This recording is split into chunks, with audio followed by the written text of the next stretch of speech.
Il y a 3 ans, notre association a présenté une stratégie de croissance de l'industrie du sirop d'érable qui comprend la protection et l'attribution de 12 600 hectares de terres publiques pour soutenir le développement de notre secteur.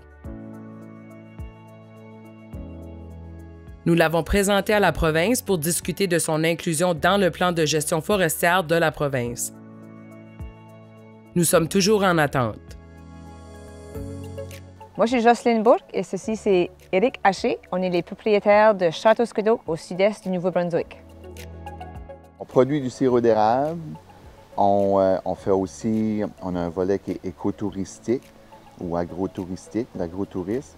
Puis, on a un volet de transformation aussi. C'est sûr qu'avec notre début de 2020, c'est qu'on a eu beaucoup d'appui de la région de Scodoc, Shediac, et un petit peu partout vraiment au monde, parce qu'on a des gens qui viennent nous visiter. Cet été, on a eu des gens de l'Europe. On a eu même des gens de l'Afrique qui sont venus pour des visites.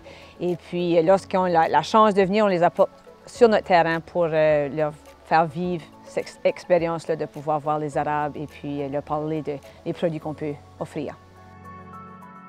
Puis c'est certain que cette année, on a investi dans 2 de nos volets, le volet agrotouristique tout alentour d'ici, au camp, pour que l'expérience soit plus agréable pour les gens.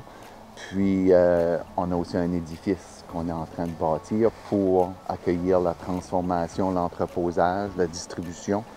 Puis c'est sur la vente de nos produits comme tels.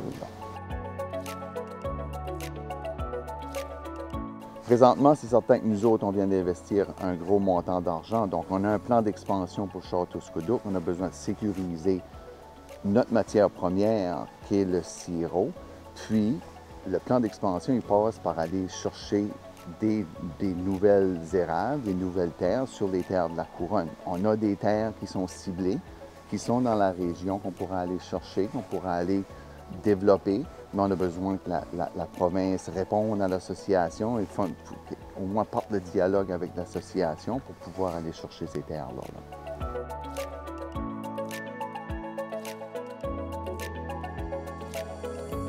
Si on développe cette industrie ici, qu'on réussit à avoir tout le sirop qu'on veut, on embauche. On va embaucher des gens, puis c'est des gens de la région qu'on embauche, puis c'est du monde de Scodoc, de Shediac, de Dieppe, des environs. Donc, c'est certain que nous, on dit un peu tout le temps ça, sky is the limit, mais ça reste qu'il faut être sûr que derrière, on a ce qu'on a besoin en termes de matières premières et de sirop. Les terres de la couronne appartiennent aux Néo-Brunswickois. Ministre Holland, Premier ministre Higgs, il est temps de donner la priorité à l'industrie acéricole du Nouveau-Brunswick et d'allouer les 12 600 hectares supplémentaires des terres de la couronne demandées pour le bénéfice de l'économie du Nouveau-Brunswick. Nous sommes prêts depuis 3 ans. Le temps d'agir est maintenant. Soutenez notre mission de croissance économique pour nos communautés et de gestion durable de nos forêts acéricoles.